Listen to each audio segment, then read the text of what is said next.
On December 7, 1941, Lauren Bruner awoke to what looked like just another calm Sunday at Pearl Harbor. Unbeknownst to the 21-year-old fire controlman, as he served aboard the USS Arizona in only a few short hours, he became one of the last crew members to survive one of history's worst naval attacks. Bruner had just finished breakfast when the first hint of chaos erupted, but at 7:55 a.m., the peaceful Hawaiian morning was broken by the unmistakable roar of a squadron of aircraft engines. Looking up, he had some sense of the unforgettable sight that he would see. Hundreds of Japanese planes, their wings marked with the distinctive red sun emblem, coming out of the clouds like angry wasps. The young sailor's initial reaction wasn't fear, it was disbelief. Like many of his shipmates, he thought this was an unannounced training exercise. Seconds later, that illusion was shattered when the first bombs fell on Ford Island, blotting the pristine blue sky with plumes of black smoke. Bruner raced to his battle station, 5 levels up, to the Arizona's anti-aircraft director. The crew of 1,512 men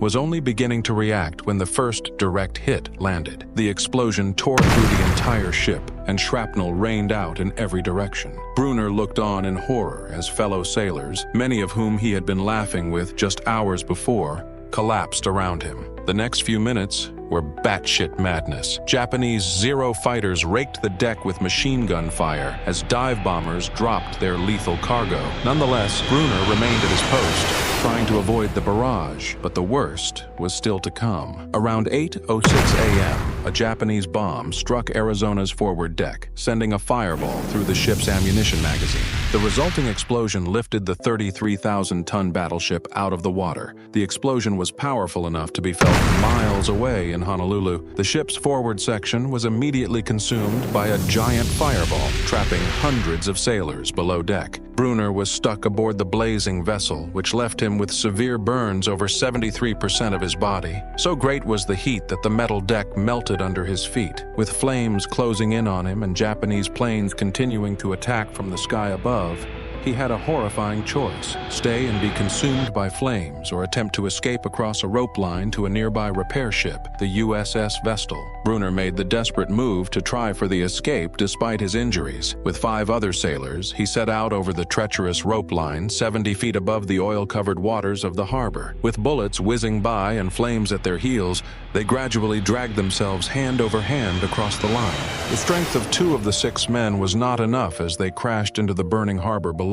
Bruner made his way to the Vestal despite wounds on most of his body from severe burns and shrapnel. He was the second-to-last man to leave Arizona alive before the ship took its watery grave, taking 1,177 of his shipmates with it. The consequences were catastrophic. Bruner spent 7 months in a hospital recovering, undergoing painful treatments for his burns and several surgeries. The physical wounds would be permanent, but the emotional ones were infinitely deeper. That day, he lost so many friends, including his best friend, who was standing next to him when the attack started. In the years following the attack, Bruner seldom discussed what he had experienced. As with many trauma survivors, he attempted to bury the memories deep within. But as he aged, he saw the need to tell his story to the next generation. He emerged as one of the most vocal Pearl Harbor survivors, regularly attending remembrance ceremonies and sharing his first-hand story with historians. Bruner later wrote a memoir, second to the last to leave USS Arizona. The book gave the full backstory, not just the attack's tale, but the crew's friendships leading up to that tragic day. He recounted the practical jokes they played on one another, the letters they wrote to loved ones, the hopes they had for their futures, dreams that, for many, would never come to fruition.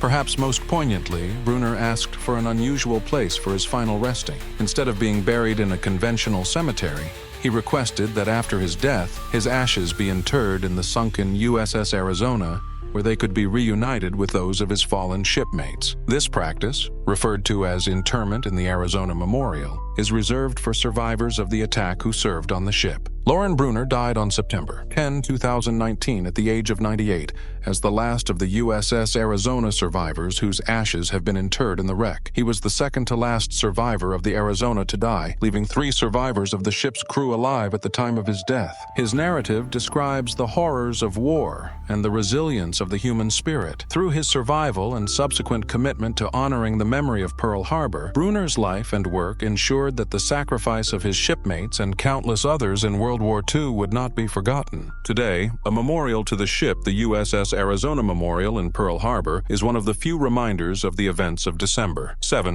1941. The Arizona's white walls still stand vigil over the wreckage, leaking small drips of oil that visiting oil men have melodramatically dubbed the tears of the Arizona. And somewhere deep in those depths, Loren Bruner lies with the rest of his shipmates, his incredible story of survival and perseverance engraved in the annals of American history for all time. His memory is perpetuated through the Loren F. Bruner USS Arizona Memorial Foundation, which he created to preserve Neil Armstrong's footprint on Pearl Harbor and show future generations the value of peace and the very high price of war. Loren Bruner was more than just a survivor of Pearl Harbor. His incredible story of survival, courage, and commitment to helping others ensure our shared history never fades from memory, which made him a living testament to the perseverance of the human spirit.